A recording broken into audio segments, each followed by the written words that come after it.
Assalamualaikum warahmatullahi wabarakatuh. Pertama saya ucapkan terima kasih atas kesempatan yang diberikan kepada saya. Di sini saya akan menjelaskan terkait PDD UKT-PT bidang pengajaran, yaitu mata kuliah yang saya ampu ilmu gizi dasar. Sebelumnya, izinkan saya untuk menyampaikan background pendidikan saya.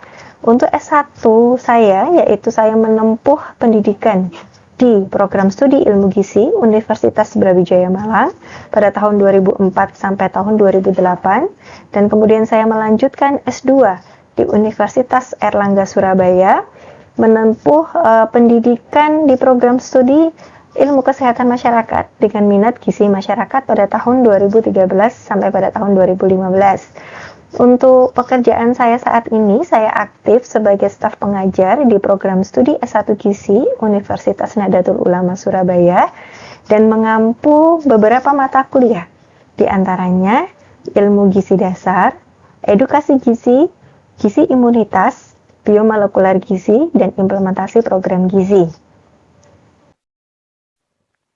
Baik, saya akan menjelaskan terkait dengan salah satu mata kuliah yang saya ampu, yaitu ilmu gizi dasar, di mana deskripsi mata kuliah pada ilmu gizi dasar, yaitu membahas terkait konsep dasar ilmu gizi, kemudian juga membahas tentang perkembangan ilmu gizi, kelompok zat gizi, baik terkait dengan struktur, komponen, fungsi, metabolisme, serta kekurangan atau kelebihan zat gizi tertentu. Kemudian, pada mata kuliah ini juga membahas tentang perencanaan menu terkait dengan kebutuhan individu. Dan mata kuliah ini merupakan mata kuliah prasyarat dari ilmu gizi daur kehidupan. Untuk bobot SKS dari mata kuliah ini yaitu 2 SKS teori dan diberikan pada semester 1. Selanjutnya, untuk capaian pembelajaran lulusan, di sini kami harapkan mahasiswa kami akan menjadi lulusan yang menghargai keanekaragaman budaya, pandangan, agama, dan kepercayaan, serta pendapat atau temuan orisinal orang lain. Yang kedua, mampu menunjukkan sikap bertanggung jawab atas pekerjaan di bidang keahliannya secara mandiri. Kemudian dari mata kuliah ini kami harapkan terjadi peningkatan pengetahuan kepada lulusan kami berkaitan dengan mampu mengkaji konsep teoritis bidang pengetahuan dasar ilmu gizi. Kemudian, kami juga mengharapkan mahasiswa kami, lulusan kami, memiliki keterampilan umum di bidang penerapan pemikiran logis, kritis, sistematis, dan inovatif dalam konteks pengembangan atau implementasi ilmu pengetahuan dan teknologi yang memperhatikan dan menerapkan nilai humaniora yang sesuai dengan bidang keahliannya. Kemudian, selain itu, keterampilan umum berikutnya yaitu mampu menunjukkan kinerja mandiri, bermutu, dan terukur. Dan selanjutnya, di dalam keterampilan khusus kami harapkan lulusan kami mampu bekerja sama dalam tim dan bertanggung jawab atas hasil kerja mandiri atau kelompok dan memiliki sikap kritis, empati pada klien, dan tim kerja pada tingkat internal maupun eksternal organisasi. Selain capaian pembelajaran lulusan, di sini kami juga mengharapkan pada mata kuliah ini ada hal yang kemudian akan mampu diraih oleh mahasiswa kami melalui capaian pembelajaran mata kuliah. Di sini kami memiliki 2 capaian pembelajaran mata kuliah untuk ilmu gizi dasar, yaitu yang pertama, mengkaji konsep dasar ilmu gizi dengan kemampuan belajar terstruktur serta pemikiran yang logis, kritis, dan sistematis. Kemudian yang kedua, yaitu mahasiswa mampu memiliki kemampuan untuk menghitung kebutuhan, membuat perencanaan menu untuk konsumen dengan bekerja sama dalam tim berdasarkan tanggung jawab, kemandirian, dan kinerja yang bermutu. Untuk selanjutnya terkait dengan materi pembelajaran, di sini ada 14 kali tatap muka, di mana di sini kami membagi 2. Untuk 7 tatap muka pertama nanti akan kami jadikan sebagai bahasan untuk UTS, sedangkan pada pertemuan ke-8 sampai pertemuan terakhir ini akan kami jadikan bahan untuk ujian akhir semester. Pada pertemuan ke-1 sampai pada pertemuan ke-14 ini sesuai dengan harapan kami untuk tujuan akhir daripada kemampuan pembelajaran untuk mahasiswa. di mana pertemuan pertama di sini nanti akan terkait dengan konsep dasar ilmu gizi, kemudian pertemuan kedua terkait dengan sistem pencernaan manusia, pertemuan ketiga terkait dengan energi dan keseimbangan energi, pertemuan keempat terkait dengan zat gizi makro, yaitu karbohidrat, begitu juga dengan pertemuan kelima, protein, dan pertemuan keenam lemak. Kemudian pertemuan ke-7 sampai pertemuan ke-8 terkait dengan zat gizi mikro, vitamin, dan mineral. Kemudian di pertemuan ke-9 terkait dengan serat dan antioksidan. Pertemuan ke-10 keseimbangan cairan dan elektrolit. Pertemuan ke-11 daftar komposisi bahan makanan. Pertemuan ke-12 perencanaan menu. Pertemuan ke-13 nutritional fact. Dan pertemuan ke-14 pelaksanaan daripada presentasi penugasan.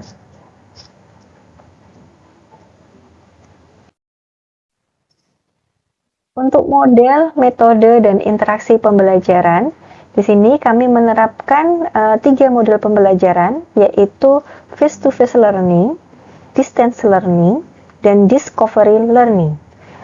Untuk yang pertama, yaitu face-to-face learning, di sini kami lakukan secara klasikal, di mana antara dosen dengan mahasiswa bertemu secara langsung face to face begitu, dan kemudian berkomunikasi dalam suasana kelas yang memang sudah diatur. Dan pada metode pembelajaran yang kami gunakan yaitu dengan menggunakan ceramah, kemudian interaksi pembelajaran yang kami lakukan dengan cara diskusi setelah ceramah, kemudian juga dengan pengerjaan latihan soal pada bab-bab tertentu yang memang membutuhkan latihan soal untuk pengkayaan mahasiswa. Kemudian yang kedua yaitu adalah distance learning, di mana distance learning ini kami selain daripada pembelajaran klasikal, kami juga memanfaatkan teknologi ataupun internet untuk menyediakan materi pembelajaran yang memungkinkan diakses oleh mahasiswa secara bersamaan. Di sini untuk Universitas Nahdlatul Ulama Surabaya yaitu memiliki LMS tersendiri yang kita sebut dengan e-Sorogan, di mana e-Sorogan ini kami pakai sebagai absensi atau presensi mahasiswa, kemudian juga untuk sebagai jadwal kuliah, pemberitahuan jadwal kuliah, dan juga di sini kami gunakan sebagai pemberian materi maupun penugasan.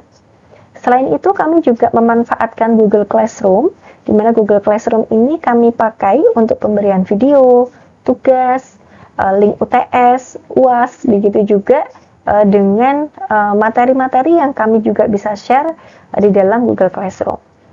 Kemudian selain daripada e-Sorogan, Google Classroom, kami juga menggunakan Zoom Meeting dengan pertemuan kepada mahasiswa jika memang tidak bisa dilakukan secara langsung pembelajaran. Sehingga di sini kami terkadang juga masih menggunakan metode online, yaitu dengan Zoom Meeting. Kemudian yang berikutnya adalah discovery learning. Di sini yaitu kami memberikan penugasan kepada mahasiswa, di mana kami harapkan mahasiswa di sini mampu untuk berpikir secara kritis dan kemudian mampu untuk menemukan sendiri hal-hal yang berkaitan dengan penugasan yang kami berikan. Di sini berupa yang biasanya interaksi yang kami lakukan, yaitu kami memberikan penugasan dalam bentuk studi kasus, kemudian dalam bentuk latihan soal, begitu, dan juga dalam bentuk presentasi penugasan.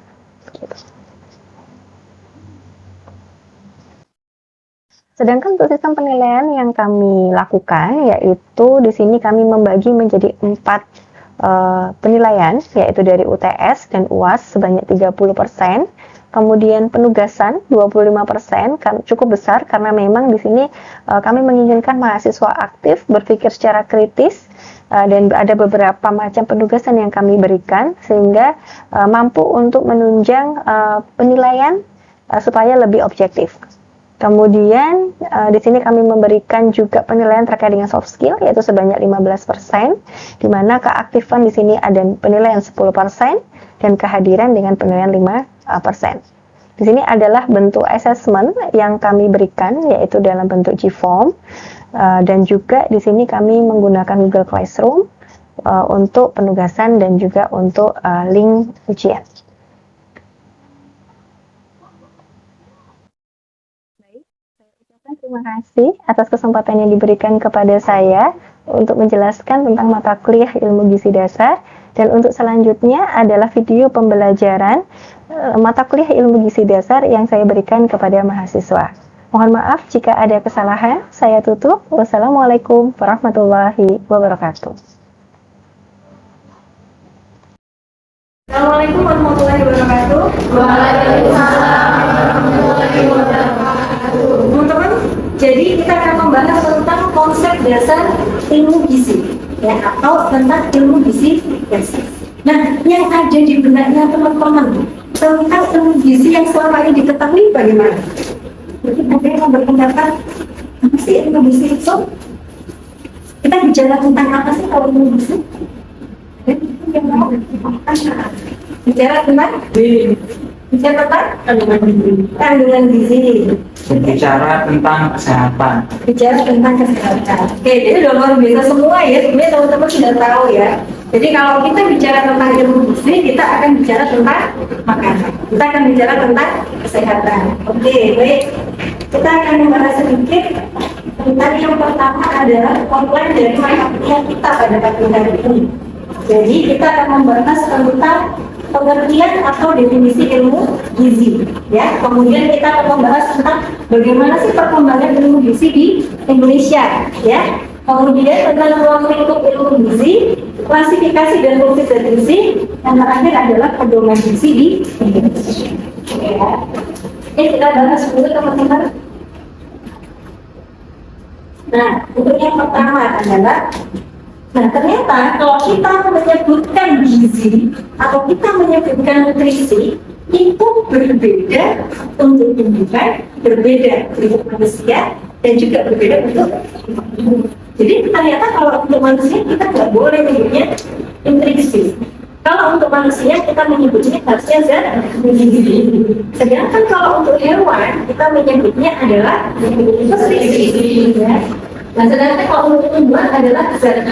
Ini adalah ungkapan nutrisi atau ungkapan zat gizi yang kita bisa sebutkan kepada masing-masing kehidupan, ya, baik untuk tumbuhan, hewan maupun manusia. Dan gizi itu sendiri sebetulnya bukan berasal dari bahasa Indonesia ya, ya. Jadi berasal dari bahasa Arab yang artinya adalah namanya dari giza, artinya ya, antara ilmu gizi, zat gizi, gizi sendiri itu berbeda. Ya.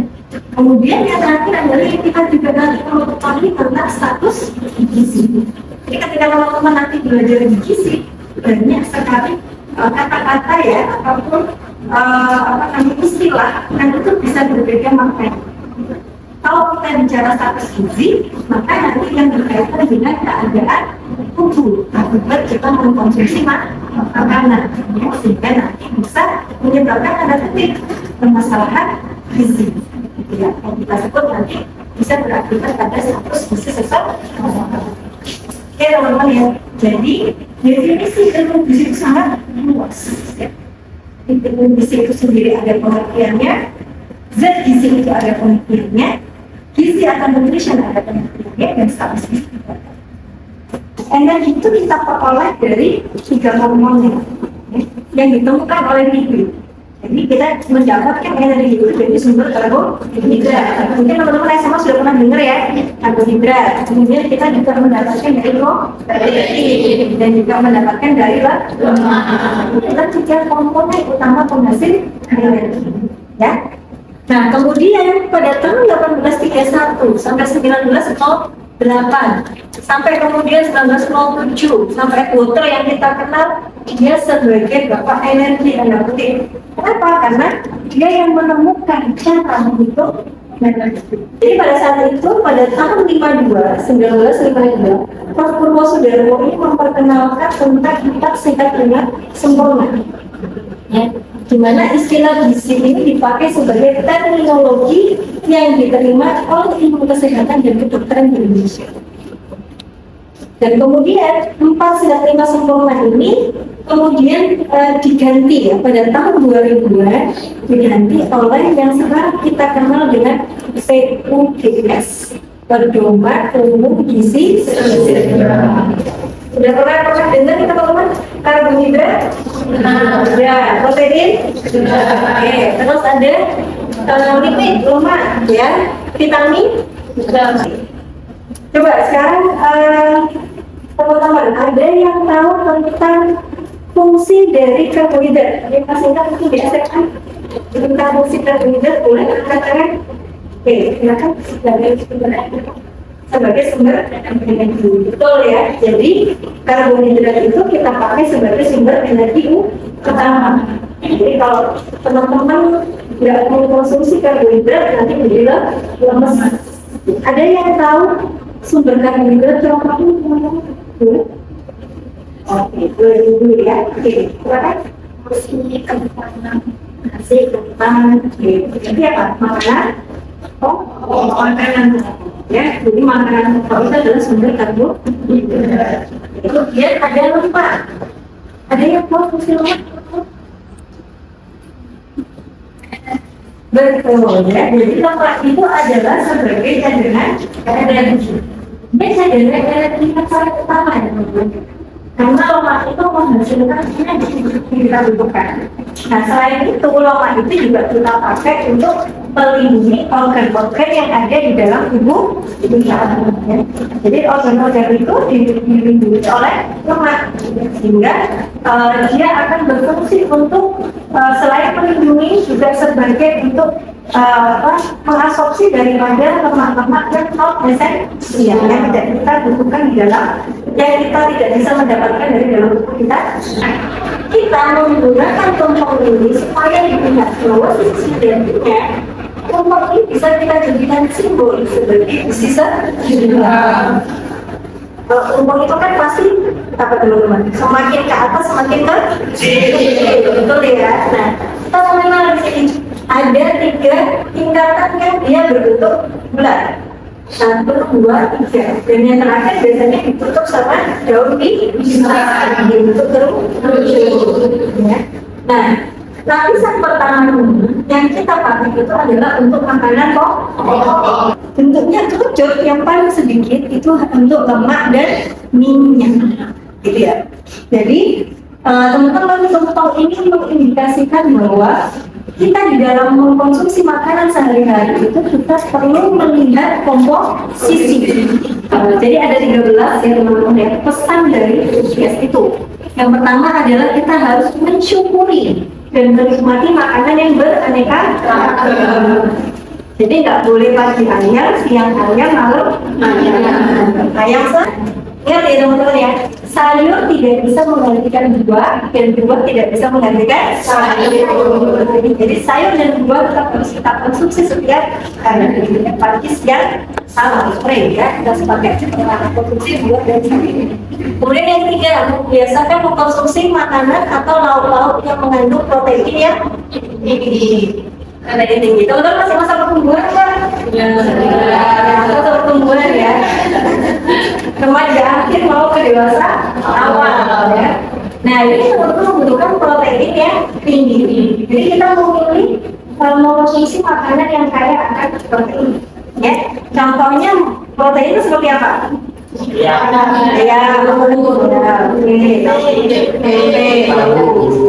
kita bisa memilih jenis-jenis protein yang tinggi untuk kita konsumsi. Kemudian kita batasi konsumsi pangan manis, asin dan berlemak. Ya, gorengan ya, kemudian makanan yang asin ya, makanan kaleng-kaleng ya teman-teman ya. Biasakan untuk sarapan. Ada yang sudah sarapan tadi hari ini? Sudah.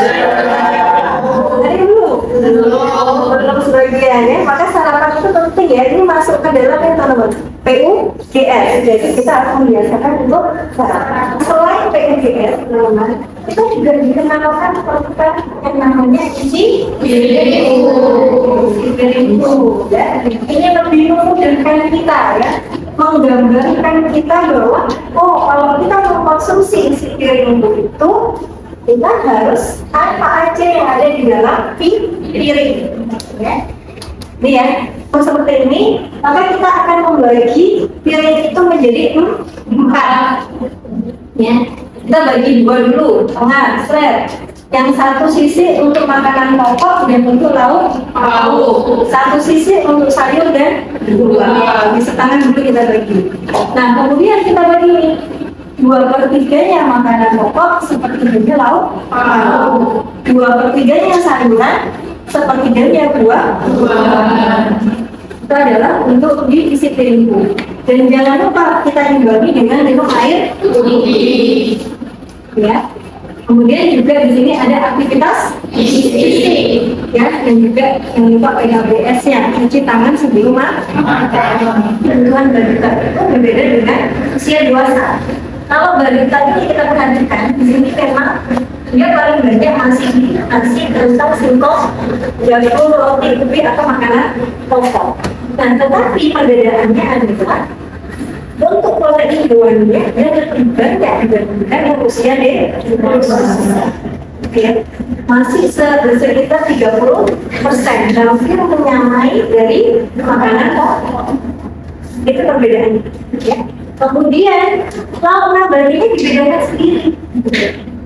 Jadi lauk hewani 30% sendiri, lauk nabatinya 10%. Ya, ketika dewasa hanya 25% dari ini, ya, 40%-nya itu kita peroleh 30% dari lauk hewani dan 10% dari lauk nabati. Beda ya teman-teman ya. Sedangkan kalau yang 35%-nya kita dapatkan dari makanan pokok. Ini berbeda. Kemudian kita juga akan mengenal juga kalau balita itu ada tekstur, ya, teksturnya harus berubah mulai dari 6 bulan, 6 sampai 9 bulan, 9 sampai 12 bulan, 12 sampai 24 bulan. Balita itu dibagi 3, lebih mudah ya, dibagi 3. Kalau balita tadi masih dibagi 4, lauk hewani dan lauk nabati berbeda. Kalau pada balita itu dibagi 3 minggu. Jadi kalau untuk dewasa dibagi 4, untuk balita dibagi 4, tapi masih bisa formulir kalau ini dan nabati. Pada balita dibagi 3, pada balita dibagi dan tahu kan? Itu ya. Kemudian kalau untuk sayur dan buah 30%. Oke, ini adalah tentang isi piring balita. Jadi dengan kita menggambarkan seperti ini, kita bisa menerjemahkan kepada masyarakat lebih mudah gitu ya. Oh, dalam satu piring harus ini nih, komponennya begini nih, kita akan mudah begini. Nah, teman-teman, ada yang mau bertanya tentang isi materi kita pada pagi hari ini?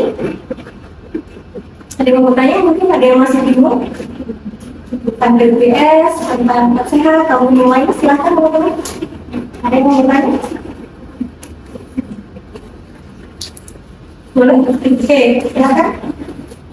Saya mau nanya kan dulu itu pedomannya kan 4 sehat 5 sempurna. Nah itu kenapa kok diubah menjadi BPS? ya BPS gitu? Apakah ada yang dulu ada yang kurang atau ada yang dulu? Oke, betul. Jadi kalau teman-teman mengingat ya, 4 sehat 5 sempurna itu isinya apa saja? Makanan pokok, terus sayur,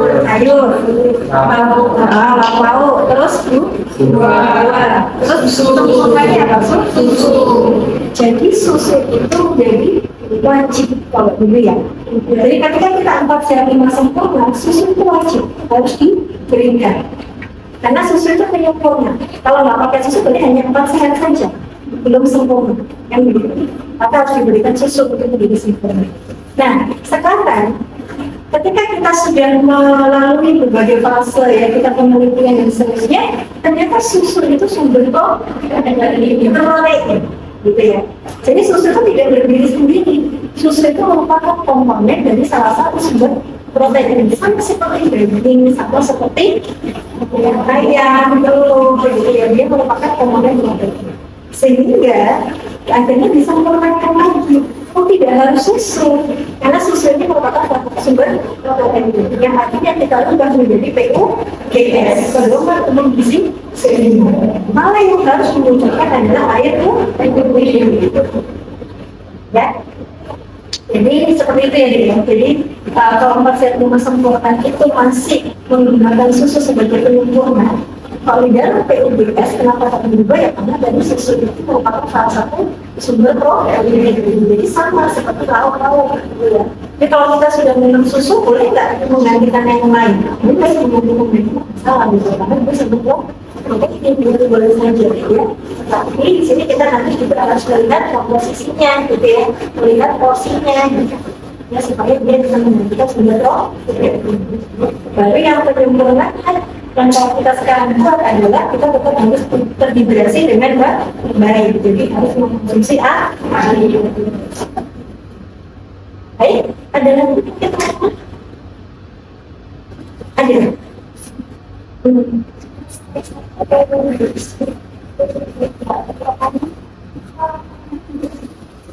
Kalau salah satu dari isi piringku itu tidak terpenuhi. Oke, baik. Pertanyaan yang bagus ya teman-teman ya. Jadi misalkan tadi kalau kita di isi piring untuk orang dewasa ada komponen 4 hal ya. Ada sayur, buah, kemudian makanan pokok sama lauk. Kalau seandainya itu tidak terpenuhi, maka biasanya, apa yang paling sering tidak terpenuhi apa? Sayur misalkan ya. Maka biasanya kita akan mengalami tanda kutip berbagai masalah kesehatan pada umumnya.